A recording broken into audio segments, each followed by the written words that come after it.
ऐसी ही बेहतरीन कहानियाँ सुनने के लिए केपी नॉवल चैनल को लाइक, शेयर और सब्सक्राइब करें। आने वाली कहानियों के बारे में जानने के लिए हमारे टेलीग्राम से जुड़ें। लिंक डिस्क्रिप्शन में है। बीट टाइसियोज at the beginning and get 10 times feedback. अध्याय 411 अकेले एक दुर्लभ क्षण। यात्रा करने का ये तरीका बहुत धीमा है। सभी कृपया एक क्षण प्रतीक्षा करें। शून्य में हेई किंग अचानक बोला, फिर वह एक विशाल काले ड्रैगन में बदल गया। चलो, आप सभी की तुलना में मैं शून्य के अराजक प्रवाह से बहुत अधिक परिचित हूं और मैं तेजी से यात्रा कर सकता हूं। धन्यवाद वरिष्ठ हेई किंग। जियोजे ने अपने हाथों को कप के आकार में बनाया, ज़ुनेर का छोटा हाथ लिया और काले ड्रैगन के सिर पर चढ़ गया। क्या मुझे भी सवारी मिलेगी? मन त्यानची ने आश्चर्य के साथ कहा। आखिरकार अपने अनुभवों के बावजूद उसने कभी भी ताइक्सू प्राचीन ड्रैगन की सवारी नहीं की थी। हे, आप जियोजे की अकादमी के प्रधानाध्यापक हैं। स्वाभाविक रूप से हम आपको पीछे नहीं छोड़ सकते। काले ड्रैगन की आवाज़ घंटी की तरह तेज थी और विनम्रता से बोली। ये सुनकर मन त्यानची के चेहरे पर एक प्रसन्न मुस्कान दिखाई दी। एक फ्लैश के साथ वह काले ड्रैगन के सिर पर दिखाई दिया। अपने पैरों के नीचे ठोस ड्रैगन तराजू और शून्य के माध्यम से तेज गति को महसूस करते हुए मन त्यानची मुस्कुराना बंद नहीं कर सका। हेडमास्टर, इतना उत्साहित होने की कोई ज़रूरत नहीं है, जियोजे ने मन त्यानची के व्यवहार से हैरान होकर मुस्कुराते हुए कहा। मन त्यानची ने अपनी आंखें घुमाईं। मेरे साथ मजाक मत करो। मेरे पास आपके अविश्वसनीय कनेक्शन नहीं है, यहाँ तक कि ताइक्सू प्राचीन ड्रैगन कबीले से जुड़ने में भी सक्षम नहीं हूँ। यह मेरे लिए एक दुर्लभ अनुभव है। जियोजे मन त्यानची की बातों पर हंसा। वह हेडमास्टर के थोड़े शरारती तरीके से अभ्यस्त हो रहा था। कुछ समय बाद जियोजे और अन्य लोगों ने गति कम होते हुए महसूस किया और आगे देखा। ज़ुनेर ने प्राचीन ड्रैगन द्वीप को जिज्ञासा से देखा।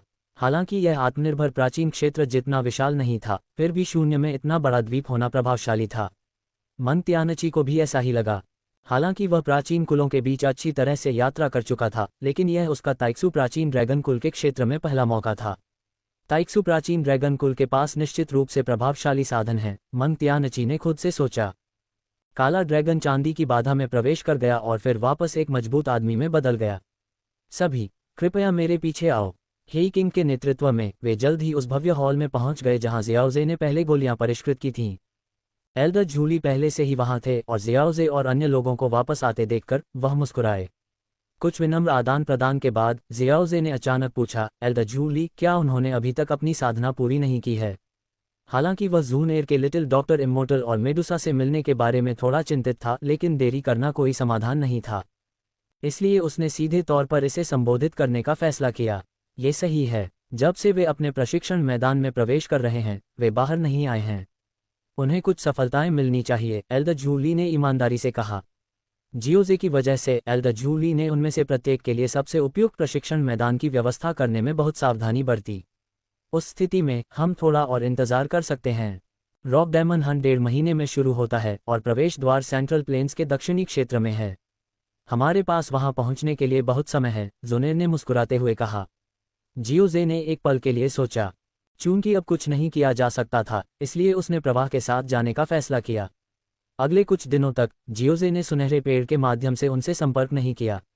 इसके बजाय उसने प्राचीन ड्रैगन द्वीप पर ज़ुनेर के साथ समय बिताया, अपने दुर्लभ क्षणों का अकेले आनंद लिया।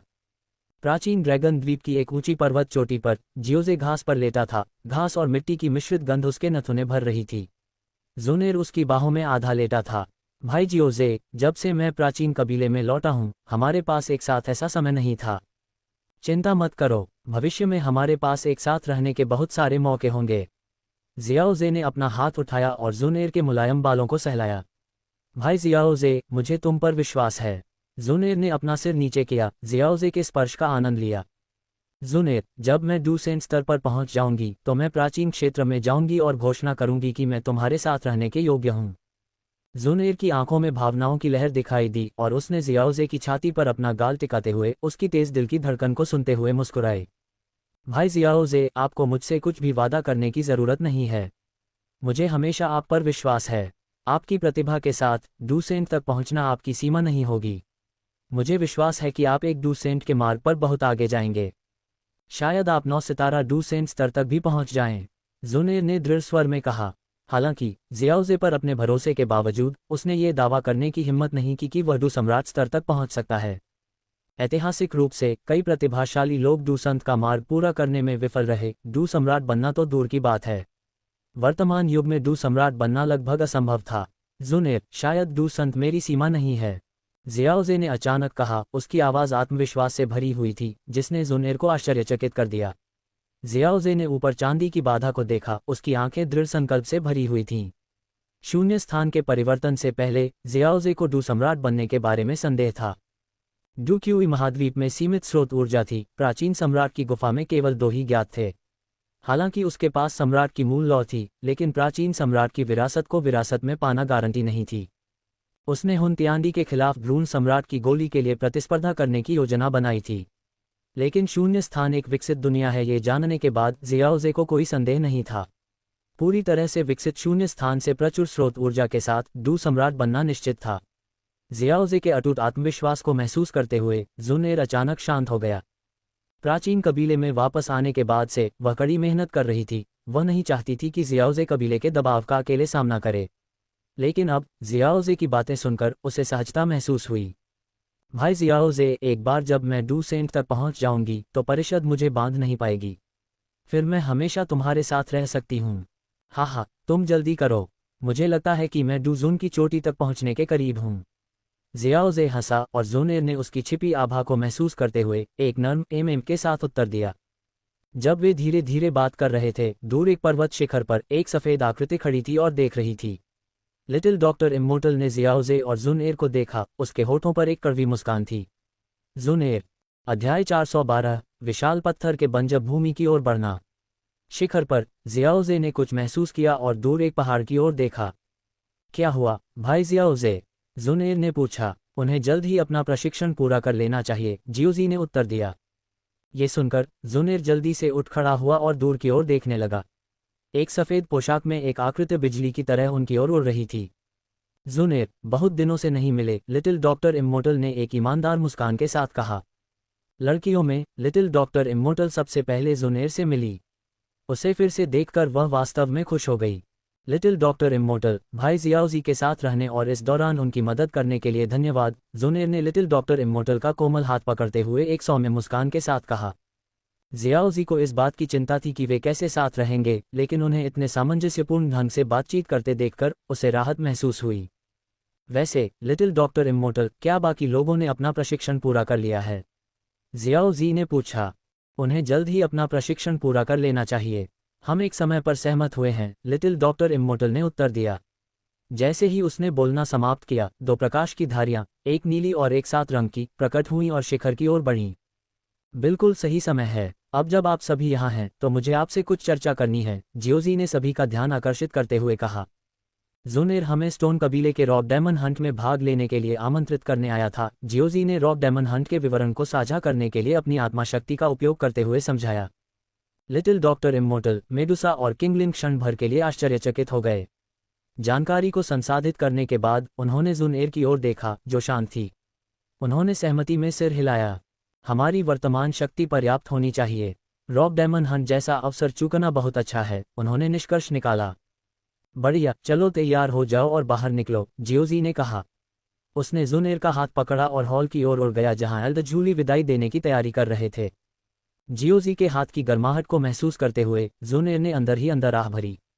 वह नहीं जानती थी कि मौजूदा स्थिति को कैसे संभालना है, इसलिए उसने बहाव के साथ चलने का फैसला किया। उसने जियाओजी को गहराई से देखा और ज्यादा सोचना बंद कर दिया। लिटिल डॉक्टर इम्मोर्टल, मेडुसा और किंगलिन ने एक दूसरे को देखा। हालांकि उन्हें उम्मीद थी कि जुनेर से फिर से मिलने पर कुछ अजीबोगरीब स्थिति होगी, लेकिन उन्हें उम्मीद नहीं थी कि यह इतना शांतिपूर्ण होगा। जियोजे और जुनेर को जाते हुए देखकर लिटिल डॉक्टर इम्मोर्टल ने आह भरी। कम से कम अभी के लिए जुनेर हमें अस्वीकार नहीं करती है। शायद मिस जुनेर को भी नहीं पता कि इसे कैसे संभालना है, किंगलिन ने असहायता के भाव के साथ कहा। जब तक जियाओजे उसकी परवाह करता है तब तक उसे कोई आपत्ति नहीं है। मेडुसा की अभिव्यक्ति जटिल थी। जियाओजे के साथ अपने गहरे होते रिश्ते के बावजूद वह जानती थी कि जियाओजे के दिल में जगह बनाने के लिए जुनेर के साथ प्रतिस्पर्धा करना असंभव लग रहा था। शायद मौजूदा स्थिति को बनाए रखना सभी के लिए सबसे अच्छा था। तीनों जियाओजे और जुनेर के पीछे हॉल में गए जहां एल्दजूली और मंग त्यानची बात कर रहे थे। जियोजे के समूह को देखकर मंग त्यानची जियोजे के साथ 4 तेजस्वी महिलाओं को देखकर दंग रह गई, चुपचाप जियोजे के सौभाग्य पर अचंभित हो रही थी। एल्दजूली ने मुस्कुराते हुए कहा, जियोजे, तुम अलविदा कहने आए हो, है न? हाँ, हमने कुछ समय के लिए तुम पर दबाव डाला है। कृपया हमें माफ कर दो, जियोजे ने सम्मानपूर्वक अपने हाथों को कप में भरते हुए कहा। हाँ, इतना औपचारिक होने की कोई ज़रूरत नहीं है। हमारे ताइक्सू प्राचीन ड्रैगन कबीले के लिए तुम्हारी मदद अमूल्य है, एल्डर जूली ने हंसते हुए उत्तर दिया। यदि तुम मध्य मैदानों के दक्षिणी क्षेत्र की ओर जा रहे हो तो हेई किंग तुम्हें ले जा सकता है। शून्य से होकर यात्रा करना महाद्वीप की तुलना में बहुत तेज है। हेई किंग ने आगे बढ़कर सिर हिलाया। यह जियोजे हिचकिचाया। विनम्र होने की कोई ज़रूरत नहीं है जियोजे। प्राचीन ड्रैगन द्वीप किसी भी तत्काल खतरे में नहीं है। मैं जाने का जोखिम उठा सकता हूँ, हेई किंग ने अपना सिर खुजलाते हुए कहा। उस मामले में धन्यवाद एल्डर जूली और धन्यवाद सीनियर हेई किंग, जियोजे ने कृतज्ञतापूर्वक कहा। एक संक्षिप्त विदाई के बाद वे प्राचीन ड्रैगन द्वीप से चले गए। हेई किंग एक विशाल काले ड्रैगन में बदल गया और जियोजे, जोनेर, लिटिल डॉक्टर इम्मोर्टल और अन्य लोगों के साथ उसकी पीठ पर चढ़ गया। मंत्यानची ने जल्दी से उसका पीछा किया। हेई किंग की गति के साथ वे 10 दिनों से भी कम समय में सेंट्रल प्लेन्स के दक्षिणी क्षेत्र में पहुंच गए और विशाल पत्थर बंजर भूमि पर पहुंच गए। जियोजे, यह विशाल पत्थर बंजर भूमि है, हेई किंग ने एक पर्वत शिखर पर उतरते हुए कहा। आपको सुरक्षित रूप से पहुंचाने के बाद मैं अब वापस जाऊंगा।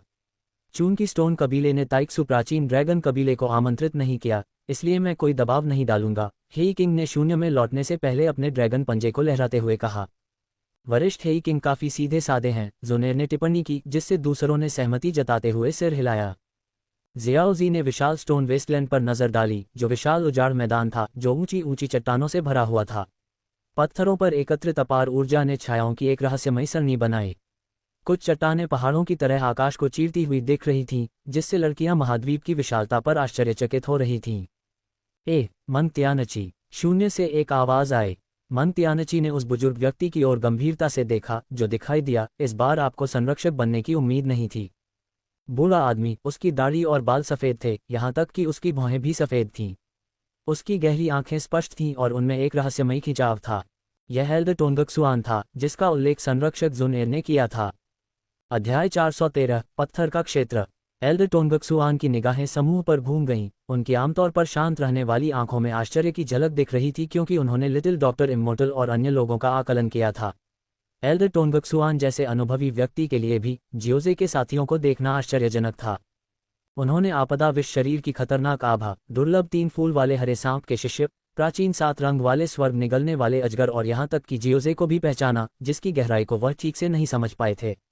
एल्डर टोंगक्सुआन इस बात से चकित थे कि जुनर ने ऐसे उल्लेखनीय दोस्त कैसे बनाए, लेकिन उन्होंने इसके बारे में सोचा और महसूस किया कि जुनर की उत्कृष्टता के साथ उसके दोस्त भी असाधारण होने के लिए बाध्य थे। नमस्कार एल्डर टोंगक्सुआन, जुनर ने थोड़ा झुककर जियोजे और अन्य लोगों का परिचय देते हुए कहा। और यह सीनियर मैंग हैं, जियानान अकादमी के प्रिंसिपल, जहां मैंने कुछ समय तक अध्ययन किया था। एल्डर टोंगक्सुआन ने मंत्यानची को सिर हिलाया, जिसे वह जानता था, और फिर जियाओजे पर ध्यान केंद्रित किया। उसे यह स्पष्ट था कि जुन एर के मन में जियाओजे के लिए विशेष भावनाएं थीं। नमस्ते एल्डर टोंगक्सुआन, जियाओजे ने थोड़ा झुककर कहा। इतना औपचारिक होने की जरूरत नहीं है। जुन एर के साथ आपके रिश्ते और आपकी क्षमताओं को देखते हुए मेरे पास कहने के लिए और कुछ नहीं है। हालांकि मैं गू कबीले के अन्य बुजुर्गों के लिए नहीं बोल सकता। यदि आप वास्तव में उन्हें स्वीकार करना चाहते हैं तो जुन एर के साथ अपने रिश्ते को आधिकारिक बनाने से पहले एक दूसंत बनना सबसे अच्छा है, एल्डर टोंगक्सुआन ने सीधे कहा। जियाओजे को एल्डर की सीधी सादी बातों से क्षण भर के लिए आश्चर्य हुआ, फिर जल्दी से फिर से झुक गया। धन्यवाद एल्डर टोंगक्सुआन, मैं अपनी पूरी कोशिश करूंगा। एल्डर टोंगक्सुआन ने जियाओजे को एक मापा हुआ रूप दिया। जियाओजे की असाधारण प्रतिभा के बावजूद एल्डर को पता था कि दूसंत बनने की दहलीज को पार करना कितना मुश्किल था। फिर उसने दूसरों की ओर देखा और उसे पता चल गया कि जियाओजे उनका नेता था।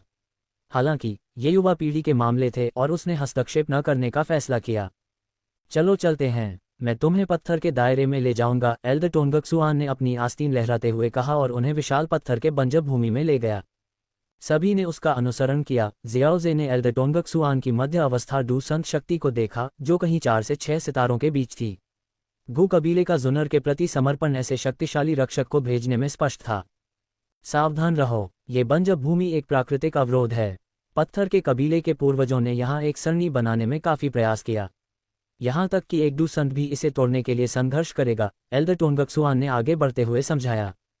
मंत्यानची, जो स्पष्टीकरण देना चाहता था, ने खुद को अनावश्यक पाया। एल्डर टोंगक्सुआन के मार्गदर्शन में वे पत्थर की संरचनाओं के माध्यम से तेजी से आगे बढ़े, केंद्रीय क्षेत्र में रुके। यहाँ एक अधिक जटिल पत्थर की सरणी खड़ी थी, जिसकी रक्षा दो विशालकाय आकृतियां कर रही थीं, जिनकी त्वचा भूरी सफेद थी, जो हेई किंग से भी बड़ी थीं। जियाओजे ने उनके माथे पर हल्के पत्थर कबीले के निशान देखे। निमंत्रण पत्र की पर्चियों की एक संक्षिप्त जांच के बाद पहरेदार झुके और एक तरफ हट गए। कृपया। पहरेदारों ने गो कबीले के निर्णय पर भरोसा करते हुए जियाओजे और उसके साथियों से कोई सवाल नहीं किया। सरनी से गुजरते हुए उन्हें एक विशाल पत्थर का द्वार मिला, जिसके केंद्र में अंतरिक्ष का एक घूमता हुआ भंवर था। स्टोन कबीले आमतौर पर कम प्रोफाइल वाले होते हैं, गो कबीले के विपरीत, जिनके पास प्राचीन क्षेत्र के बाहर एक प्राचीन शहर है, जुनर ने जियाओजे और अन्य लोगों को समझाया। एल्डर टोंगक्सुआन का अनुसरण करते हुए स्टोन कबीले के पहरेदारों ने उन्हें रोकने की हिम्मत नहीं की। प्राचीन कुलों में ताकतवर लोगों का सम्मान किया जाता है और एल्डर टोंगक्सुआन की ताकत को कम नहीं आंका जा सकता था। विशाल द्वार से प्रवेश करते हुए उनकी दृष्टि क्षण भर के लिए धुंधली हो गई। अंदर दृश्य जीवंत और रसीला था, जो बाहर के उजाड़ बंजर भूमि के विपरीत था। स्टोन रियल न केवल स्टोन कबीले के योद्धाओं का घर था, बल्कि कबीले की नींव के लिए महत्वपूर्ण लाखों आम लोगों का भी घर था। जीवन को बनाए रखने और वंश जागृति की क्षमता को बढ़ावा देने के लिए उनकी रहने की स्थिति अधिक मेहमाननवाज होनी चाहिए। प्रवेश द्वार पर विशाल उड़ने वाले जानवर मेहमानों का इंतजार कर रहे थे। एक सुंदर स्टोन कबीले की युवती सम्मानपूर्वक झुककर उनके पास आई। नमस्कार, एल्डर टोंगक्सुआन और गो कबीले के सम्मानित अतिथियों का स्वागत है। कृपया मेरे पीछे आएं। वह उन्हें एक विशाल उड़ने वाले जानवर के पास ले गई। वे उसमें सवार हो गए और जानवर आसमान में उड़ता हुआ उड़ गया। लिटिल डॉक्टर इमोर्टल और अन्य लोगों ने स्टोन रियल्म के दृश्यों की प्रशंसा की, जबकि जुनर ने इसके कामकाज के बारे में जानकारी दी।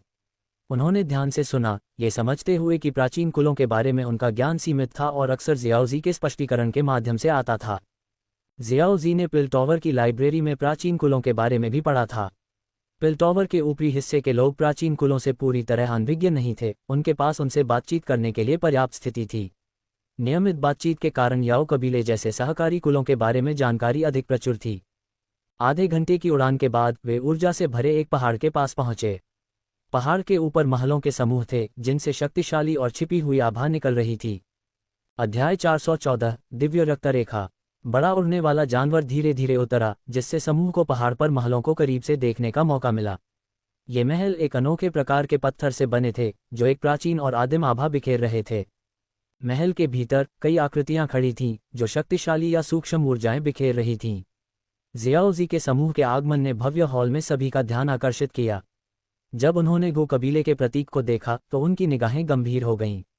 प्राचीन कुलों में भी गो कबीले की ताकत किसी से कम नहीं थी, केवल रहस्यमय हुन कबीले से ही मुकाबला था।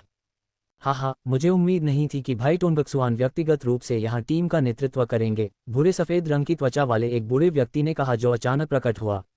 अपनी बूढ़ी उपस्थिति के बावजूद उसका शरीर बेहद मांसल था, जो बिना कोई हरकत किए भी भयानक ताकत बिखेर रहा था। भाई, हमें आखिरी बार मिले हुए लगभग 100 साल हो गए हैं। टोंगक्सुआन ने मुस्कुराते हुए बूढ़े व्यक्ति को थोड़ा झुककर अभिवादन किया। स्टोन कबीले का ये बुजुर्ग टोंगक्सुआन से भी अधिक शक्तिशाली था और ग्रैंड एल्डर का पद रखता था, जिससे सम्मानजनक अभिवादन की आवश्यकता थी। जुन एर, मैं भाईशे से मिलूंगा। तुम सब यहीं रुको, टोंगक्सुआन ने निर्देश दिया। हाँ, जल्दी मत करो। रॉक डायमंड हंट तक अभी 3 दिन बाकी हैं। उसके बाद कोई तुम्हारे लिए रहने की व्यवस्था कर देगा, स्टोन कबीले के बुजुर्ग ने जियाओजी के समूह पर नजर डालते हुए कहा। उसकी नज़र जुन एर और जियाओजी पर टिकी रही। तो ये गो कबीले की प्यारी बेटी थी, संभवतः एक दिव्य वंश की। और दूसरी, जो और भी रहस्यमय लग रही थी, क्या वह गो कबीले का एक छिपा हुआ चमत्कार था? स्टोन कबीले के बुजुर्ग ने जल्दी से इन विचारों को खारिज कर दिया और टोंगक्सुआन को कहीं और मिलने के लिए आमंत्रित किया। शिकार के लिए आए अन्य कबीले नेताओं में से किसी ने भी उसका व्यक्तिगत स्वागत नहीं किया था। केवल गो कबीले के टोंगक्सुआन को ही ऐसा सम्मान प्राप्त था। टोंगक्सुआन के जाने के बाद उनका स्वागत करने वाली युवा स्टोन कबीले की लड़की ने कहा, कृपया मेरे पीछे आओ।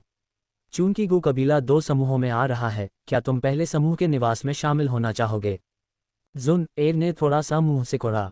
रॉक डायमंड हंट के लिए कई गो कबीले के सदस्य आए थे। बुजुर्गों ने इसे खतरों के बावजूद एक बेहतरीन प्रशिक्षण अवसर के रूप में देखा, क्योंकि इसमें लाभ और प्रतिभागियों की सीमाएं नहीं थीं। कई युवा प्रतिभाएं अपनी ताकत को बेहतर बनाने के लिए इस दुर्लभ अवसर का उपयोग करने के लिए उत्सुक थीं, खासकर यह जानने के बाद कि जुन एर भाग लेगी, जिससे उनमें प्रतिस्पर्धा की भावना जगी। क्या हम कोई दूसरा निवास स्थान ढूंढ सकते हैं? जुन एर ने पूछा। कोई समस्या नहीं, लड़की ने सिर हिलाया और जियाओजी और अन्य लोगों को दूसरे अतिथि महल में ले गई। उसने समझदारी से एक ऐसा महल चुना जो न तो गू कबीले के निवास से बहुत नज़दीक था और न ही बहुत दूर। जब जियाओजी का समूह अपने क्वार्टर की ओर बढ़ रहा था तो मुख्य हॉल में अन्य प्राचीन कुलों और आमंत्रित संप्रदायों के बीच चर्चाएं शुरू हो गईं। वह स्टोन कबीले का ग्रैंड एल्डर लग रहा था, है न? नाटक, इसमें कोई संदेह नहीं है। केवल गू या हुन कबीले के बुजुर्ग ही इस तरह के स्वागत के हकदार हो सकते हैं। हे, वह गू कबीले का बुजुर्ग विशेष रूप से भयानक है। जब मैंने उसे महसूस किया तो वह एक ब्लैक होल की तरह महसूस कर रहा था जो जांच करने के किसी भी प्रयास को निगल रहा था। वक्ता एक छिपे हुए संप्रदाय से एक ग्रैंड एल्डर था, एक 1 स्टार डू सेंट। उनके शब्दों ने दूसरों को विस्मय में छोड़ दिया, जिससे उन्हें समझ में आ गया कि स्टोन कबीले के ग्रैंड एल्डर ने व्यक्तिगत रूप से उनका अभिवादन क्यों किया था। हॉल के एक कोने में एक गर्म मुस्कान वाला एक आदमी काले लबादे में कुछ शक्तिशाली व्यक्तियों के साथ बातचीत कर रहा था। उसके लंबे काले बाल उसके कंधों पर लापरवाही से गिरे हुए थे, जिससे वह एक लापरवाह और सुरुचिपूर्ण रूप दे रहा था। उसका चेहरा सुंदर था और उसकी कोमल मुस्कान उसे बहुत परिष्कृत लगती थी। बातचीत के बाद जो लोग उससे बात कर रहे थे वे संतुष्ट मुस्कान के साथ चले गए। उनके चले जाने के बाद 2 काले कपड़े पहने आकृतियां चुपचाप उसके पीछे प्रकट हुईं, जैसे कि वे हमेशा से वहां थीं, किसी ने उन पर ध्यान नहीं दिया। भगवान हुनयू, ये गू कबीले की इस पीढ़ी में सबसे सही रक्तरेखा जागृति प्रतीत होती है, काले कपड़े पहने आकृतियों में से एक ने बताया। हुनयू की मुस्कान थोड़ी फीकी पड़ गई। गू कबीले ने उसकी अच्छी तरह से रक्षा की, यहाँ तक कि टोंगक्सुआन को भी भेजा। क्या हमें रॉक डायमंड दायरे में उसे खत्म करने का यह मौका लेना चाहिए? आकृतियों में से एक ने पूछा। उसकी आंखों में एक ठंडी चमक थी। हुनयू की आंखों में द्वेष की चमक थी। अगर अवसर आता है तो हम उससे निपट सकते हैं, लेकिन याद रखें, हमारा मुख्य कार्य भगवान द्वारा सौंपा गया मिशन है। हुनयू की पहचान जानने वाला कोई भी व्यक्ति चौंक जाएगा।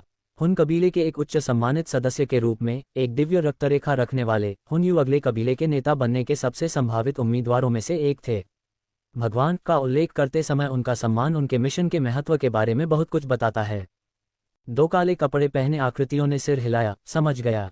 हुन कबीले का मिशन सिर्फ रॉक डायमंड हंट में भाग लेना ही नहीं था, बल्कि उनके वंश की निरंतरता से संबंधित एक महत्वपूर्ण कार्य को पूरा करना भी था। एक हल्की मुस्कान के साथ हुनयू चला गया। उसकी नज़र हॉल पर घूम रही थी, जैसे कि वह सिर्फ औजारों को देख रहा हो। आखिरकार हम इतनी यात्रा के बाद आराम कर सकते हैं, लिटिल डॉक्टर इम्मोर्टल ने अपनी सुंदर आकृति को उभारते हुए कहा। स्टोन कबीले की लड़की को विदा करने के बाद जियाओजी मुस्कुराते हुए हॉल में वापस आया। उसने उसकी आकृति की प्रशंसा की, ये सोचते हुए कि वह कितनी बदल गई थी। जुन एर को गहरी सोच में डूबा देखकर जियाओजी ने पूछा, क्या हुआ जुन एर? मुझे लगता है कि मैंने रिसेप्शन हॉल में हुन कबीले के किसी व्यक्ति को देखा था। उसने मुझे असहज कर दिया, जुन एर ने जवाब दिया। जियाओजी ने भौहें सिकोड़ी। अगर कोई जुन एर को असहज कर सकता है तो यह महत्वपूर्ण है। क्या तुम उसे जानते हो? उसका नाम हुनयू है, हुन कबीले में सबसे बेहतरीन युवा प्रतिभाओं में से एक, जिसका वंश दैवीय है। उसकी ताकत बहुत मजबूत है। वह पहले से ही डूजून के शिखर पर है, 9 परिवर्तन से संत विधि का अभ्यास कर रहा है, जुनर ने समझाया। जियाओजे ने हुनयू के बारे में जानकारी याद की। हुन कबीले के दैवीय वंश धारकों में से एक के रूप में हुनयू वास्तव में बहुत शक्तिशाली था। उसकी पहली उपस्थिति बोधि वृक्ष के लिए प्रतियोगिता के दौरान हुई थी, जहां उसने अपने लिए जानवरों की बाढ़ से लड़ने के लिए दूसरों का चतुराई से इस्तेमाल किया था। आत्माओं को मारने और चुराने वाले आम हुन कबीले के सदस्यों के विपरीत हुनयू की रणनीति अधिक कपटी थी। अगर मुझे मौका मिले तो मैं उसे खत्म कर दूंगा, जियाओजे ने सोचा। भले ही हुनयू बोधि वृक्ष घटना के दौरान जितना मजबूत था, जियाओजे को आत्मविश्वास महसूस हुआ। आखिरकार अपने चरम पर हुनयू 9 परिवर्तन डूजून के शिखर पर था। अध्याय 415 गू की ज्ञान, रॉक डायमंड दायरे का उद्घाटन। जियाओजे ने अपने विचार अपने तक ही सीमित रखे, उन्हें जुनर के साथ साझा नहीं किया। आखिरकार यह अनिश्चित था कि क्या वे हुनयू से भी भिड़ेंगे। केवल दिव्य रक्तधारकों पर विचार करते हुए हुन कबीले की रक्तरेखा विरासत वास्तव में प्रभावशाली थी। प्राचीन कुलों में केवल अभी भी मजबूत गो कबीले ने 1 सहस्राब्दी के बाद एक और दिव्य रक्तधारक पैदा करने में कामयाबी हासिल की थी, और तब भी केवल एक ही था। इसके विपरीत हुन कबीले की इस पीढ़ी ने पहले से ही 2 दिव्य रक्तधारकों का उत्पादन किया था, हुनयू और हुनफेंग। दोनों हुन कबीले के अगले नेता के लिए मजबूत दावेदार थे। भक्षण ज्वाला ने भक्षण आत्मा कबीले के नेता को भस्म कर दिया था। हुन कबीले की डूडी रक्तरेखा को लगातार मजबूत करने के लिए उनकी क्षमताओं का लाभ उठाया। समय के साथ हुन कबीला और भी अधिक शक्तिशाली हो गया था, जिससे इस पीढ़ी में 2 दिव्य रक्तधारक पैदा हुए। कहा जाता है कि दिव्य वंश के धारकों में भविष्य में उच्च सितारा डूसेंट स्तर तक पहुंचने की क्षमता है। जैसे जैसे हुन कबीले की वंश रेखा मजबूत होती गई, इसकी कीमत कई प्राचीन कुलों के शांत विलुप्त होने के रूप में चुकानी पड़ी। हुन कबीले का इतिहास, जैसा कि मूल कार्य में वर्णित है, सबसे पुराना था, जिसने कई प्राचीन कुलों को गुप्त रूप से समाप्त करने के लिए भक्षण ज्वाला की क्षमताओं का उपयोग किया था, उनके वंश रेखाओं को अवशोषित करके अपने वंश का विस्तार किया था। स्टोन कबीला, जिसमें जियाओजे वर्तमान में खुद को पाता है, एक ऐसा प्राचीन कबीला था जिसे भस्म कर दिया गया था। जुन एर ने जियाओजे को गहरे विचारों में डूबा हुआ देखा, लेकिन उसे परेशान नहीं किया, उसके सामने चुपचाप खड़ा रहा। जब जियाओजे अपने विचारों से बाहर आया तो उसने देखा कि जुन एर उसे गंभीरता से देख रहा था। क्या मेरे चेहरे पर कुछ है? जियाओजे ने मुस्कुराते हुए पूछा, जुन एर के बालों को धीरे से छूते हुए, जो अविश्वसनीय रूप से मुलायम थे। जुन एर ने शायद ही कभी भाई जियाओजे को इस तरह से विचारों में डूबा हुआ देखा हो। जुन एर ने धीरे से मुस्कुराते हुए और जियाओजे के स्पर्श का आनंद लेते हुए कहा। अचानक हॉल में मौजूद सभी 5 लोगों को किसी की मौजूदगी का एहसास हुआ और वे दरवाजे की ओर मुड़े, जहां कई शक्तिशाली आभाएं आ रही थीं। भाई जियाओजे, वे मेरे कबीले के सदस्य हैं, मैं उनसे मिलने जाऊंगी, जुन एर ने दरवाजे की ओर चलते हुए कहा। अपने हाथ की एक लहर के साथ पत्थर का दरवाजा धीरे धीरे खुला, जिसमें कई आकृतियां दिखाई दीं। मुख्य व्यक्ति ने हल्के नीले रंग का लबादा पहना हुआ था, उसका चेहरा सुंदर था और वह एक विद्वान और शांतिपूर्ण आभा बिखेर रहा था। जुन एर को देखकर गु किंग्यांग एक पल के लिए रुक गया। जब उसने देखा कि जियाओजे उसके पीछे थोड़ी दूर पर खड़ी थी, उसने जल्दी से अपने आश्चर्य को छिपा लिया। गु किंग्यांग मजबूत था और जुन एर के गु कबीले में वापस आने के बाद उसने उससे बातचीत की थी। हालांकि जुन एर ने विनम्रता से उसे भाई किंग्यांग कहकर संबोधित किया, लेकिन उसकी मुस्कान के बावजूद गु किंग्यांग को उसमें एक तरह की ठंडक महसूस हुई। अपनी जगह जानते हुए गु किंग्यांग ने जुन एर द्वारा निर्धारित सीमाओं का सम्मान किया, ये समझते हुए कि वह कबीले के नेता की बेटी थी, गु कबीले का सच्चा गौरव और गहना। इसे स्वीकार करते हुए उसने उसके साथ सौहार्दपूर्ण संबंध बनाए रखा। हालांकि वह इस यात्रा के दौरान जुन एर को एक अजनबी आदमी के साथ देखकर हैरान था। जुन एर, मैंने सुना है कि तुम स्टोन कबीले में पहुंच गई हो। रॉक डायमंड दायरा 3 दिनों में खुलता है, क्या तुम चाहती हो कि हम इसे एक साथ खोजें? गु किंग्यांग ने पूछा, उसकी आंखों में उम्मीद की एक झलक थी। गु कबीले के कमांडर के रूप में उन्हें जुन एर की सुरक्षा सुनिश्चित करनी थी, खासकर तब जब टोनगक्सुआन रॉक डायमंड दायरे में प्रवेश नहीं कर सकता था। कोई ज़रूरत नहीं, भाई किंग्यांग, मेरे दोस्त यहाँ अतिथि बुजुर्गों के रूप में रॉक डायमंड दायरे में मेरे साथ जाएंगे। मुझे उनकी ताकत पर भरोसा है, जुन एर ने मुस्कुराते हुए सिर हिलाते हुए जवाब दिया। यह उसका निर्णय था और वह गु किंग्यांग के सुझाव के आधार पर इसे नहीं बदलेगी। गु किंग्यांग के पीछे चांदी की पोशाक पहने आदमी ने भौहें ऊपर उठाते हुए हॉल में इधर उधर देखा। उसकी आंखें आश्चर्य से चौड़ी हो गईं, क्योंकि उसने देखा कि हॉल में हर कोई एक उच्च सितारा डूजुन था और वह जियाओजी की ताकत को बिल्कुल भी नहीं पहचान सका। ऐसी स्थिति का आमतौर पर मतलब होता है कि या तो उस व्यक्ति के पास अपनी ताकत छिपाने के लिए कोई गुप्त तरीका या खजाना था, या उसकी ताकत कहीं ज्यादा बेहतर थी, जो अपनी आभा को पूरी तरह से छिपाने में सक्षम थी। गु किंग्यांग ने भी इसे महसूस किया। चूंकि आपके दोस्त मजबूत हैं, इसलिए हम जोर नहीं देंगे। अगर आपको मदद की जरूरत है तो बस पूछिए, गु किंग्यांग ने मुस्कुराते हुए कहा। वैसे हुन कबीले से हुनयू, एक दिव्य वंश धारक, भी यहाँ है। वह शक्तिशाली है। अगर आप रॉक डायमंड दायरे में उसका सामना करते हैं और जीत नहीं पाते हैं तो लापरवाह न बने। जुन एर ने मुस्कुराते हुए सिर हिलाया। याद दिलाने के लिए धन्यवाद भाई किंग्यांग, मैं इसे ध्यान में रखूंगा। जाने से पहले गु किंग्यांग और उसके समूह ने जियाओजी पर एक लंबी नज़र डाली। उनके जाने के बाद जुन एर ने अपने हाथ की एक लहर के साथ दरवाज़ा बंद कर दिया। भाई जियाओजे, हम लगातार यात्रा कर रहे हैं, चलो एक अच्छा आराम करते हैं, जुन एर ने सुझाव दिया। दूसरी तरफ गु किंग्यांग चांदी के लबादे वाले आदमी और एक मोटे आदमी के साथ चल रहा था। चांदी के लबादे वाले आदमी ने हंसते हुए कहा, मुझे उम्मीद नहीं थी कि जुन एर चुपचाप इतने शक्तिशाली प्रतिभाशाली दोस्त बना लेगा। वास्तव में जुन एर के दोस्त बहुत युवा हैं, लेकिन पहले से ही उच्च सितारा डूजुन्स हैं। उनकी प्रतिभा असाधारण है, हमारी तुलना में कम नहीं, गु किंग्यांग ने आह भरी। उस आदमी की ताकत और भी भयानक है, मुझे लगता है कि मैं असली लड़ाई में उसका मुकाबला नहीं कर सकता। मोटे आदमी और चांदी के लबादे वाले आदमी को आश्चर्य हुआ, लेकिन उन्हें जियाओजे की ताकत का अंदाजा लगाने में अपनी असमर्थता याद आई और उन्हें अधिक समझ महसूस हुई। हाँ, यह अच्छी बात है कि हम गु याओ को साथ नहीं लाए। अगर वह जुनर के हॉल में किसी आदमी को देखता तो शायद वह उसे तुरंत चुनौती देता। चांदी के लबादे वाला आदमी हंसा। नाटक, ये वास्तव में आत्म पराजय होगा। गु किंग्यांग ने अपना सिर हिलाया जब वे गु कबीले के महल में लौट आए। 3 दिन जल्दी ही बीत गए। स्टोन कबीले के बुजुर्गों के मार्गदर्शन में सभी लोग एक अंगूठी के आकार की पर्वत श्रृंखला पर एकत्र हुए।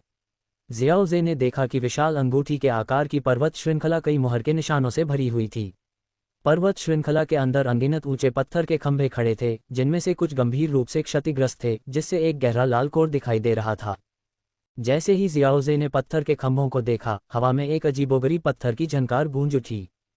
रॉक डायमंड हंट में भाग लेने के लिए इतनी दूर यात्रा करने के लिए आप सभी का धन्यवाद। बिना किसी देरी के चलो रॉक डायमंड दायरे को खोलते हैं। एक स्टोन कबीले के बुजुर्ग की आवाज गूंज उठी। उसने एक विशाल स्थानिक बल को मुक्त किया, जो रिंग के आकार की पर्वत श्रृंखला के केंद्र पर प्रहार करता है, जिससे अंतरिक्ष मुड़ जाता है और एक विशाल सैकड़ों मीटर ऊंचे पोर्टल में बदल जाता है। रॉक डायमंड दायरा खुल गया था, ऐसी सुंदरियों से घिरा हुआ। हाँ ठीक है, अपनी 6 सितारा डूजोन ताकत के साथ आप उनमें से किसी की भी तुलना नहीं कर सकते। जियाओजे ने बड़बड़ाहट और फुसफुसाहट सुनी, लेकिन उन्हें अनदेखा कर दिया। एक अंतरिक्ष पत्थर जो स्थानिक ऊर्जा को विकीर्ण कर रहा था, उसकी हथेली में गिर गया। उसने पत्थर के भीतर एक अनोखी सील को महसूस किया, जो रिंग के आकार के पहाड़ की सील सरणी के अनुरूप थी। स्पेस स्टोन को कुचलने से रॉक डायमंड दायरा उपयोगकर्ता को बाहर निकाल देगा और पहाड़ की सील को ट्रिगर करके उन्हें बाहर निकाल देगा। जियाओजे ने पत्थर के कार्य को जल्दी से समझ लिया। जब जियाओजे विचार कर रहा था, तब महिलाएं उसकी ओर देख रही थीं, उसके निर्णय की प्रतीक्षा कर रही थीं। भले ही उसने शिकार छोड़ने का फैसला किया हो, उन्हें कोई आपत्ति नहीं होगी। जहां हुन कबीले के लोग इकट्ठे हुए थे, हुन यू ने गुजुनर की ओर देखा और फिर जियाओजे पर नजर गड़ाए। उसकी आंखें विचारमग्न थीं। चलो अंदर चलते हैं, जियाओजे ने अपनी आंखों में सुनहरी रोशनी की चमक के बाद कहा। उसने पहले ही समझ लिया था कि अपने तरीकों से स्पेस स्टोन के प्रभाव को कैसे दोहराया जाए। ये देखते हुए कि कुछ प्रतिभागी बचे हैं, उसने आग्रह किया, चलो चलते हैं। एक ही समय में प्रवेश करने का मतलब है कि हमें संभवतः एक ही क्षेत्र में भेजा जाएगा। महिलाओं ने सिर हिलाया और जियाओजे के साथ विकृत स्थान की ओर चली गईं। शून्य में एल्डर टोंगक्सुआन ने जियाओजे के समूह को रॉक डायमंड दायरे में प्रवेश करते हुए देखा, अपनी दाढ़ी को सहलाते हुए।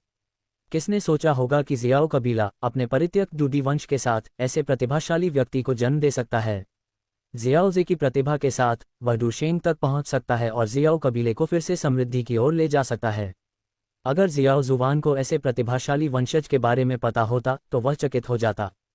जैसे ही जियाओजे ने विकृत स्थान को छुआ, दृश्य बदल गया और स्थानिक ऊर्जा समाप्त हो गई। उसने खुद को एक उजाड़ काली भूमि पर पाया। उसके पैरों के नीचे जमीन अविश्वसनीय रूप से कठोर लग रही थी। मूल वृक्ष के माध्यम से महसूस करते हुए जियाओजे ने आराम किया, ये जानते हुए कि जुनर, लिटिल डॉक्टर परी और अन्य पास में थे। वह चुपचाप खड़ा रहा, उनके इकट्ठा होने का इंतजार कर रहा था, लेकिन पहले उसे एक छोटी सी समस्या का समाधान करना था। पीछे मुड़कर उसने एक रॉक डायमंड को देखा, जो दर्जनों मीटर लंबा था, गहरी लाल आंखों से उसे घूर रहा था। दानव का काला शरीर ऑब्सीडियन जैसा लग रहा था और उसकी आंखें हिंसक इरादे से भरी हुई थीं। दहाड़, पूरी तरह से पत्थर से बने रॉक डायमंड ने जोर से दहाड़ लगाई, जिससे जियाओजे हैरान रह गया। शुद्ध पत्थर से बना प्राणी आवाज कर सकता है, लेकिन जियाओजे शांत रहा। ये रॉक डायमंड केवल लेड डू जोंग स्तर का था, जिसे कुचलना उसकी क्षमता के भीतर था।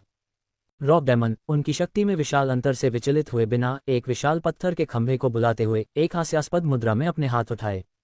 इसने खंभे को पकड़ लिया और उसे जियाओजे पर बहुत जोर से फेंका। हवा में टूट गया और शॉकवेव पैदा हुई।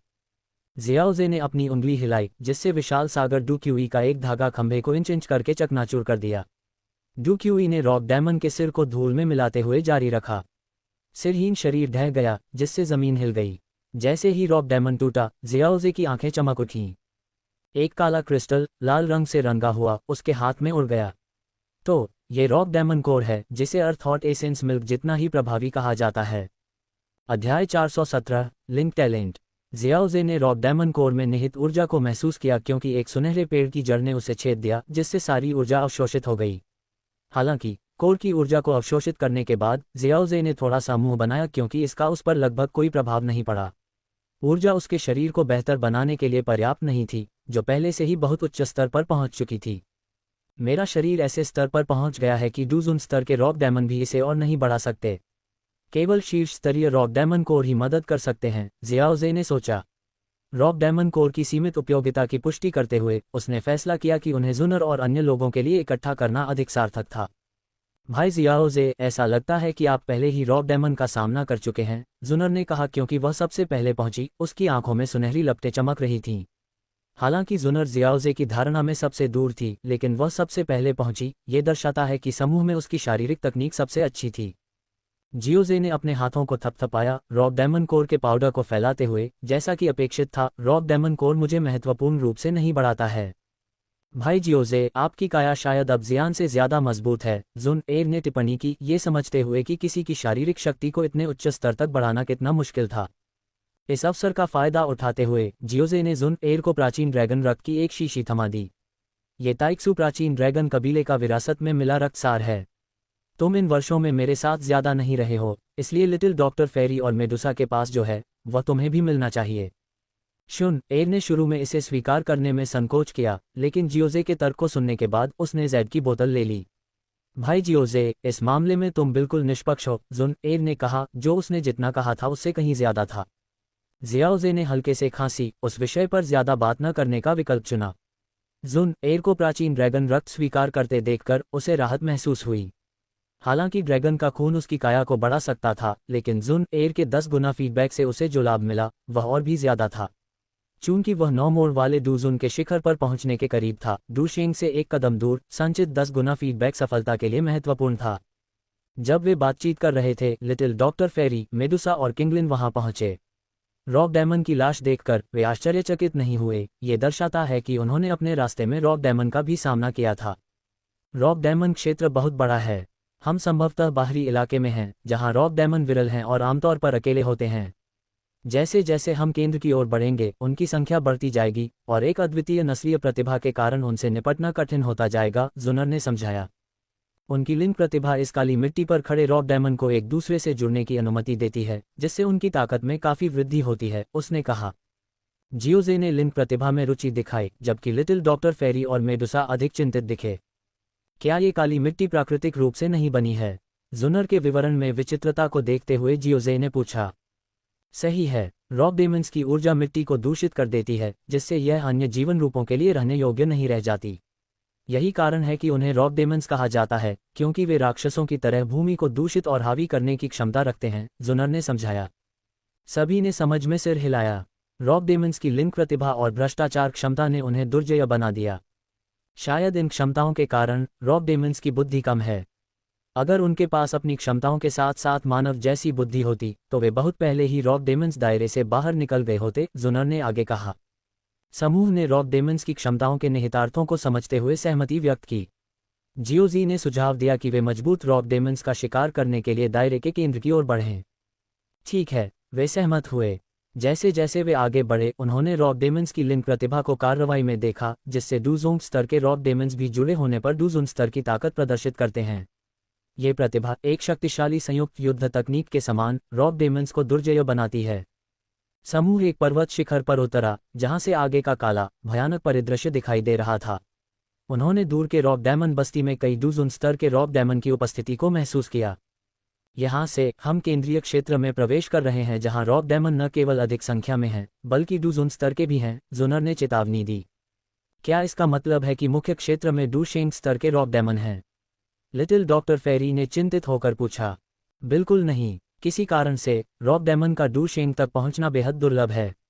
स्टोन दायरे में ले जाए जाने के बाद से केवल एक डूशेंग स्तर का रॉक डायमंड रहा है, जुनर ने समझाया।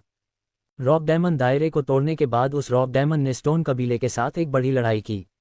सौभाग्य से भ्रष्टाचार क्षमता ने रिंग के आकार की पर्वत श्रृंखला को प्रभावित नहीं किया, जिससे उनकी लिंक प्रतिभा सीमित हो गई। अपने कुलपति के नेतृत्व में स्टोन कबीले ने अंततः डूशेंग स्तर के रॉक डायमंड को मार डाला, लेकिन बहुत बड़ी कीमत पर। इसने स्टोन कबीले को भविष्य में ब्रेकआउट को रोकने के लिए सीलिंग एरे के साथ पर्वत श्रृंखला को मजबूत करने के लिए प्रेरित किया, जुनर ने आगे कहा। ये सुनकर समूह रॉक डेमन्स से और अधिक सावधान हो गया। रॉक डेमन्स के खिलाफ स्टोन कबीले के महत्वपूर्ण नुकसान ने उनकी आबादी को नियंत्रित करने के लिए नियमित रॉक डायमंड हंट्स की आवश्यकता को उजागर किया। शिकार ने योद्धाओं के लिए प्रशिक्षण के मैदान प्रदान किए, जबकि स्टोन कबीले को रॉक डायमंड खतरे का प्रबंधन करने में मदद की। अध्याय 418, एक विनाशकारी युद्ध। ये रॉक डेमन्स का समूह कुल 24 है, जिनमें से 4 डूजुन स्तर पर हैं। तुम लोग उन 4 को संभालो, जबकि मैं बाकी को जल्दी से संभालता हूं ताकि उनकी ताकत कमजोर हो जाए, जियाओजी ने रॉक डेमन्स के एक समूह की ओर इशारा करते हुए कहा। चलो अब अपने समन्वय का अभ्यास करना शुरू करते हैं। जब हम मुख्य क्षेत्र में पहुंचते हैं, तो हमें बड़े पैमाने पर लड़ाइयों से निपटना पड़ सकता है। हम गलती से अपने लोगों को चोट नहीं पहुंचाना चाहते। जियाओ जी ने अपने हाथ में एक बिजली की गेंद बनाई और उसे रॉक डेमन समूह के ऊपर आकाश में फेंक दिया। गेंद बहुत शक्तिशाली रूप से फटी और बिजली के बोल्ट आसमान को चीरते हुए बेजोड़ ताकत के साथ जमीन पर गिरे। चमकदार चांदी की बिजली ने युद्ध की शुरुआत को चिन्हित किया। बिजली ने कई दर्जन फीट लंबे रॉक डेमन्स को मारा, जिससे उसका सिर चकनाचूर हो गया। फिर एक सुनहरी लौ शून्य को भेदती हुई, जिसमें डू क्यूई को भी भस्म करने की भयानक शक्ति थी। इसने समूह के सबसे शक्तिशाली रॉक डेमन को मारा, जिससे एक गहरा लाल जलता हुआ घाव हो गया, जिसमें से लावा जैसा तरल पदार्थ निकल रहा था। ये गोल्डन सम्राट की जलती हुई आकाशीय ज्वाला की दुर्जय शक्ति थी। जुन र के हमले को देखकर लिटिल डॉक्टर परी और अन्य लोग जल्दी से इसमें शामिल हो गए। तितली की तरह फड़फड़ाते हुए लिटिल डॉक्टर परी ने चतुराई से प्रचंड बिजली को चकमा दिया। अपनी सफ़ेद पोशाक में वह चांदी के तूफान के बीच नृत्य करती हुई प्रतीत हुई, जो गरज से अछूती थी। उसके हाथ की एक कोमल लहर के साथ एक बैंगनी ग्रे जहरीली धुंध बह निकली, जो एक डूजुन रॉक डायमंड पर उतरी और उसके शरीर को नष्ट कर दिया, जिससे वह गुस्से में उस पर हमला कर दिया। लिटिल डॉक्टर परी ने मुस्कुराते हुए पीछे हट गई, क्योंकि वह अपने जहरीले धुंध को प्रभावित करने वाली उग्र बिजली के बीच लड़ना नहीं चाहती थी। किंगलिन एक और डूजुन रॉक डायमंड के पास गई। उसकी आंखें एक हरे फूल से सजी हुई धीरे धीरे घूम रही थीं, जिससे एक अजीब और शक्तिशाली मानसिक प्रभाव पड़ रहा था, जिसने रॉक डायमंड को क्षण भर के लिए चकित कर दिया। मौके का फायदा उठाते हुए किंगलिन ने एक गहरे लाल रंग की ऊर्जा को बुलाया, जिससे एक क्रूर नौसिर वाला सांप बना, जिसने रॉक डायमंड के महत्वपूर्ण बिंदुओं पर हमला किया। मेडुसा एक चुस्त दुरुस्त लाल युद्ध कवच में लिपटी हुई बिजली के तूफान के बीच खड़ी थी। एक रंगीन ऊर्जा ढाल से घिरी हुई उसने अपनी लंबी तलवार खींची, एक शानदार 7 रंग की ऊर्जा जारी की, जिसने आखिरी डूजुन रॉक डायमंड पर वार किया। जियाओजे पहाड़ की चोटी पर खड़ा रहा, 1 मिनट के भीतर युद्ध समाप्त होते हुए देखता रहा। डूजुन रॉक डायमंड गंभीर रूप से घायल हो गए थे, केवल अपने मजबूत शरीर और अपनी लिंक प्रतिभा के सहारे टिके हुए थे। आकाश में बिजली की गेंद ने अपना तूफान रोक दिया, जो जियाओजे के हमले के तहत कम रॉक डायमंड के अंत का संकेत था। जियाओजे ने अपने मिराज सी डोमेन का उपयोग करके गिरे हुए दुश्मनों से रॉक डायमंड कोर इकट्ठा करते हुए युद्ध के मैदान का जल्दी से सर्वेक्षण किया। उन्हें विभिन्न आकारों के 20 रॉक डायमंड कोर मिले और उन्हें 4 भागों में विभाजित किया। जब जुनर, लिटिल डॉक्टर फेरी और अन्य लोग अपनी लूट के साथ लौटे, तो उन्होंने सुझाव दिया कि वे अपने शरीर को मजबूत बनाने के लिए कोर को अवशोषित करें, जबकि वह निगरानी करता रहे। अपने विशाल शरीर के बावजूद जियाओजे ने पाया कि कोर उसके लिए बहुत कम उपयोगी थे, लेकिन वह जानता था कि वे दूसरों को महत्वपूर्ण रूप से बढ़ा सकते हैं। जुनर ने पहले जियाओजे से ताइक्सु प्राचीन ड्रैगन रक्त स्वीकार किया था, इसलिए उसने सबसे पहले अवशोषण की प्रक्रिया शुरू की। उसके स्वर्ण सम्राट की जलती हुई आकाश ज्वाला ने उसे कोर की ऊर्जा को कुशलतापूर्वक परिष्कृत करने की अनुमति दी। जैसे ही अन्य लोगों ने अपनी अवशोषण प्रक्रिया शुरू की, जियाओजे ने डूजुन रॉक डायमंड कोर की जांच की। इन कोर में गहरे लाल रंग के पैटर्न थे, जो उनकी रैंक को दर्शाते थे, जिसमें प्रत्येक रेखा डूजुन चरण में एक स्टार स्तर का प्रतिनिधित्व करती थी। जुन एर ने 2 सितारा डूजुन रॉक डायमंड को मार डाला था, जिससे उसने अवशोषित कोर की शक्ति साबित कर दी थी। हालांकि लड़ाई तेज और अपेक्षाकृत आसान थी, जियाओजे रॉक डायमंड्स की लिंक प्रतिभा के बारे में चिंतित था, जिसने एकमात्र 2 सितारा डूजुन रॉक डायमंड को 4 सितारा डूजुन की शक्ति तक पहुंचने की अनुमति दी थी। इस दुर्जय क्षमता ने उसे कोर क्षेत्र के संभावित खतरों से सावधान कर दिया। जब जुन एर ने अपना अवशोषण समाप्त किया, तो उसने जियाओजे की विचारशील अभिव्यक्ति को देखा। क्या आप रॉक डायमंड्स के बारे में चिंतित हैं? उसने पूछा। मुझे चिंता है कि उनकी लिंक प्रतिभा गुणात्मक परिवर्तन की ओर ले जा सकती है, जिससे डूशेंग स्तर की ताकत वाला रॉक डायमंड बन सकता है, जियाओजे ने स्वीकार किया। जुन एर ने सोच समझकर सिर हिलाया। ये कुछ ऐसा है जो केवल स्टोन कबीले को ही पता होगा, जिन्होंने इतने लंबे समय तक रॉक डायमंड दायरे का प्रबंधन किया है। हम केवल यह आशा कर सकते हैं कि हमें ऐसे किसी प्राणी का सामना न करना पड़े। चलो सावधानी से आगे बढ़ते हैं। अगर हम किसी अजेय रॉक डायमंड का सामना करते हैं, तो हम बस अपने अंतरिक्ष पत्थरों को कुचल देंगे और चले जाएंगे, जियाओजे ने सुझाव दिया।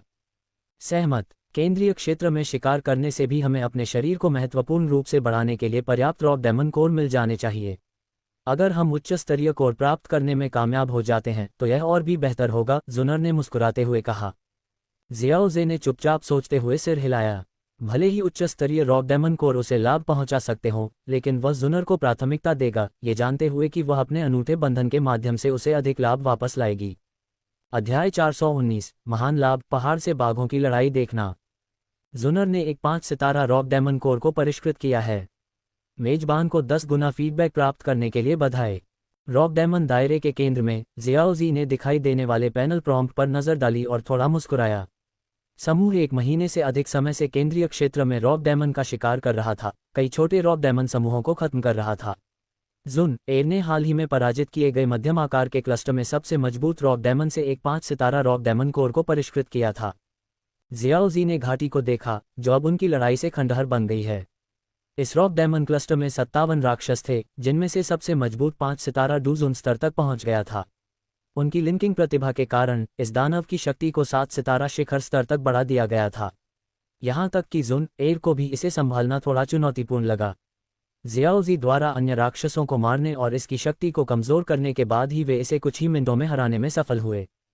अब जब हम मध्यम आकार के समूहों का सामना कर रहे हैं, तो हम कोर क्षेत्र के करीब पहुंच गए होंगे, जियोजे ने कहा। 1 महीने से ज्यादा समय तक केंद्रीय क्षेत्र को पार करने के बाद हमने महत्वपूर्ण लाभ प्राप्त किया है। जुन एयर के अनुसार रॉक डायमंड दायरे में 3 प्रमुख क्षेत्र शामिल थे, बाहरी, केंद्रीय और कोर।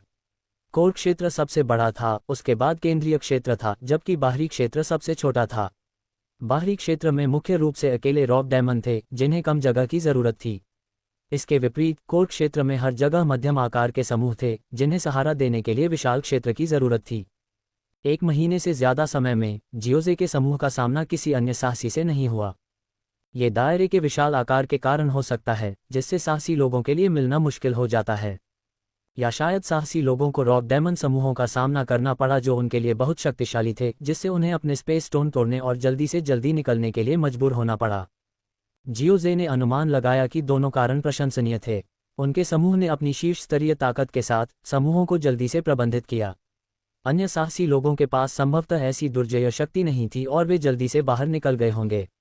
रॉक डायमंड दायरे की विशालता का मतलब था कि इसमें लगभग 1 महीने का समय लगा कोर क्षेत्र तक पहुंचने के लिए निरंतर यात्रा करना। अचानक जियोजी ने कोर क्षेत्र की ओर देखा और 100 फीट से अधिक लंबा एक विशालकाय रॉक दानव देखा, जो अपार शक्ति बिखेर रहा था। एक अकेला उच्च स्तरीय रॉक डायमंड, जियोजे ने सोचा। अपनी आध्यात्मिक समझ को बढ़ाते हुए उसने रॉक डायमंड को लोगों के एक समूह का पीछा करते हुए देखा। इसकी ताकत ने इसे अपने अधीनस्थों से आगे निकलने और अकेले उनका पीछा करने की अनुमति दी। एक 8 सितारा डूजुन रॉक डायमंड लिंकिंग प्रतिभा के बिना भी भयानक रूप से शक्तिशाली है। अपने कठोर पत्थर के शरीर के साथ साधारण साहसी इसे देखते ही भाग जाएंगे, जियोजे ने कहा। दानव के विशाल शरीर के कारण हर कदम पर जमीन कांप रही थी, कंपन उनके घाटी तक पहुंच रही थी, जबकि उनके बीच एक पहाड़ था। बर्बाद घाटी पर नजर डालते हुए जियोजे ने युद्ध के निशान और ऊर्जा को छिपाने के लिए अपनी भ्रामक शक्ति का इस्तेमाल किया। हालांकि वह विशाल रॉक डायमंड को हरा सकता था, लेकिन वह पीछा किए जा रहे लोगों की मदद करने के लिए इच्छुक नहीं था। वे यहां ऊर्जा को देख सकते थे और उसके लिए मुसीबत खड़ी कर सकते थे। निशानों को छिपाना सुरक्षित था। जैसा कि अपेक्षित था, समूह घाटी से भाग गया, केंद्रीय क्षेत्र की ओर बढ़ रहा था। उन्होंने विभिन्न संप्रदायों की वर्दी पहनी थी, जो एक शिथिल रूप से एकजुट टीम का सुझाव देती थी। ऐसी टीमें अपनी एकजुटता की कमी के कारण परेशानी पैदा करती थीं। अगर एक भी सदस्य दूसरों के लिए परेशानी खड़ी करने का फैसला करता है, तो यह जियाओजे के लिए परेशानी का सबब बन सकता है। जुन एयर ने पहले अपने कोर को परिष्कृत किया, जमीन के कंपन को महसूस किया और स्रोत की ओर देखा। वे लोग मध्यम आकार के समूह में इतने मजबूत समूह का सामना करने के लिए बदकिस्मत हैं, उसने स्वाभाविक रूप से जियाओजे की बांह को गले लगाते हुए कहा। वास्तव में, आपकी जानकारी के अनुसार केवल 9 सितारा डूजुन या मजबूत रॉक डायमंड्स ही बड़े समूह बना सकते हैं। मध्यम आकार के समूहों में 8 सितारा डूजुन रॉक डायमंड्स सबसे मजबूत होने की संभावना है, जियाओजे ने दूर से विशाल रॉक डायमंड्स को देखते हुए जवाब दिया। क्या आप उस रॉक डायमंड्स में रुचि रखते हैं, जियाओजे? यह अब अकेला है और इसके लिंकिंग टैलेंट से बढ़ावा के बिना इसे संभालना बहुत आसान होना चाहिए, जुन एयर ने सुझाव दिया। हम देखेंगे, चलो इसके पीछा खत्म होने तक प्रतीक्षा करते हैं, जियाओजे ने कहा। यहाँ सद्भावना सबसे अच्छी थी, अनावश्यक जोखिम ना समझी थी।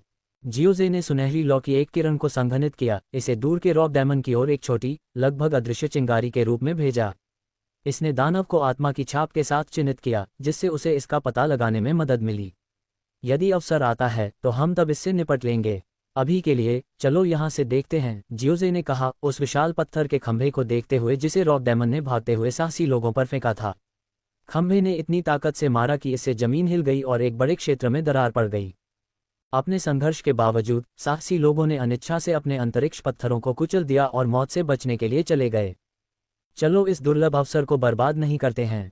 एक अकेला 8 सितारा रॉक डायमंड शिकार करने लायक है, जियोजे ने कहा। जुनर और अन्य लोगों को दहाड़ते हुए रॉक डायमंड की ओर उसका पीछा करने के लिए इशारा किया। अध्याय 420 निर्बाध समन्वय काली लपटें। कुछ ही सेकंड में वे पांचों कुछ मील की दूरी को पार कर युद्ध के मैदान में पहुंच गए। जियाओ जे ने नीचे के दृश्य पर नजर डाली। कुछ दुर्भाग्यपूर्ण आत्माएं अपने अंतरिक्ष पत्थरों को कुचलने के बाद भी 8 सितारा रॉक डेमन के हमले में फंस गई थीं, जिससे कुछ कटे हुए अंग पीछे रह गए।